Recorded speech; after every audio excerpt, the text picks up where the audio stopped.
Hello guys, welcome back to my channel that is Management Studies. On today's video, we are going to discuss evolution of management thought. This video will be the second part of this topic. In the first part, we have discussed about classical theory, scientific management approach, management process, or we can say administrative management approach. In the today's video, we are going to discuss about another theories, that is bureaucracy, neoclassical theory, behavioral science approach, and quantitative approach. Let us first discuss about bureaucracy.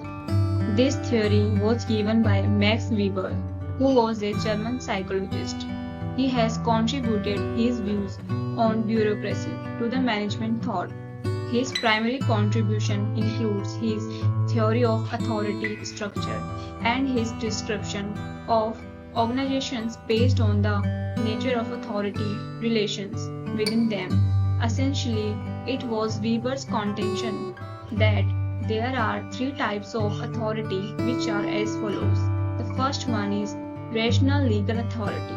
Obedience is owed to a legally established position or rank within the hierarchy of a business, military unit, government, and so on. Second one is traditional authority, which says people obey a person because he belongs to certain class or occupies a position traditionally recognized as possessing authority, such as a real family. Third one is charismatic authority. Obedience is based on the followers' belief that a person has some special power of appeal. Weber's theory, bureaucracy recognizes rational legal authority as the most important type in organizations. But this theory also has some criticism that it may lead to many undesirable consequences, such as the rules may become source of inefficiency. The rules may be misused or misinterpreted by the persons concerned. With the implementation of rules, red tapeism and technicism may follow as a result.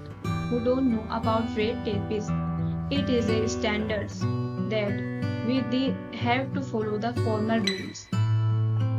And second one is bureaucracy does not consider informal organization and interpersonal difficulties. Bureaucracy discharges innovation because every employee is supposed to act as per rules and regulations or to the secondary goals. Coal displacement may take place in a bureaucratic organization. The bureaucrats may give priority to rules and regulations or to the secondary goals. So these are the criticisms of bureaucracy. The next theory is neoclassical theories. In the previous theories, including Weber, Tyler, and Fayol, they all neglected the human race relations aspect. But this neoclassical theory focused on the human aspect of industry.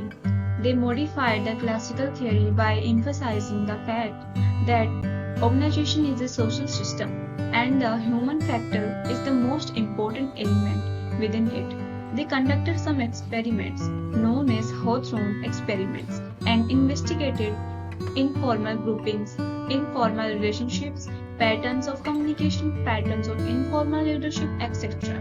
This led to the development of human relations approach. And these are some basic trends of neoclassical theory. The business organization is a social system, and the behavior of an individual is dominated by the informal group of which he is a member. An individual employee cannot be motivated by economic incentives alone. His social and psychological needs must be satisfied to improve the level of motivation. In an organization, it is ultimately cooperative attitude and not the more command which yields result. Management must aim at developing social and leadership skills in addition to technical skills. It must take interest in the welfare of workers, and morale and productivity go hand in hand in an organization. But likewise, all the theory has some criticism. This neoclassical theory also has. The first is lack of scientific validity. The human relationist drew conclusions from outthrown studies. These conclusions are based on clinical insight rather than on scientific evidence. Overemphasis on group. The human relations approach overemphasizes the group and group decision making. Overstretching the human relations. It is assumed that all organizational problems are amendable to solutions through human relations. Limited focus on work. The human relations approach lacks adequate focus on work. Overstress on socio-psychological factors. The human relations approach undermines the role of economic incentives in motivation and gives excessive stress on social and psychological factors. In conflict between organizational and individual goals. It views conflict between the goals of organization and those of individual as destructive. The next approach is behavioral science approach. Under behavioral science approach, the knowledge drawn from behavioral science, namely psychology, sociology, and anthropology, is applied to explain and predict human behavior. It focuses on human behavior in organizations and seeks to promote verifiable propositions for scientific understanding of human behavior in organizations. It lays emphasis on the study of motivation, leadership, communication, group dynamics, participative management, etc. The essential characteristics of behavioral science approach are as under, that is, data must be objectively collected and analyzed. Findings must be presented so that the distinction between cause and effect as opposed to chance occurrence is clear. And facts must be systematically related to one another within a systematic framework. Data collection alone does not constitute a science. The findings of a study must always be open to further examination and question. Behavioral science approach does not have any criticism. Next approach is quantitative approach. This approach is also called mathematical and operations research or management science approach. The basic feature of the quantitative management thought is the use of mixed teams of scientists from several disciplines.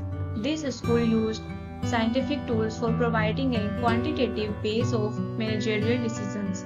The techniques commonly used for managerial decision making include linear programming, critical path method, CPM, program evaluation review technique, PERT, game theory, queuing theory, and break-even analysis.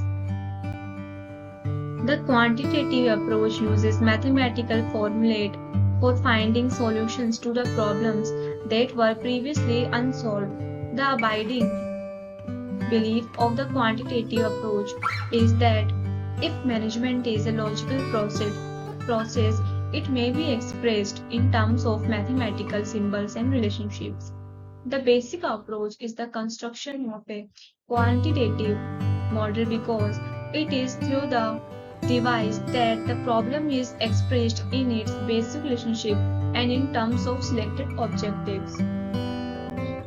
Thank you guys for watching my video till the end. If you like the video, please like it, share it and subscribe it. Support me and have a good day.